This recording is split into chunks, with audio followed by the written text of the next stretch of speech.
National Weather Service in Fort Worth has issued a severe thunderstorm warning for Central Hill County in Central Texas, Southern Ellis County in North Central Texas, Northwestern Navarro County in North Central Texas, until 11:45 p.m. Central Daylight Time. At 11:10 p.m. Central Daylight Time, a severe thunderstorm was located over Italy, or 14 miles south of Waxahachie, moving east at 35 miles per hour. Hazard, 65 miles per hour wind gusts. Source, radar indicated. Impact, expects damage to roofs, siding, and trees.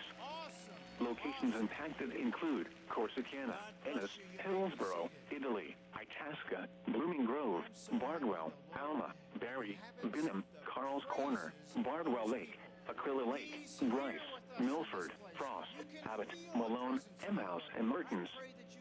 For your protection, get inside a sturdy structure and stay away from windows. He's everywhere present. He's all over this world right now. Invite him in. Please don't watch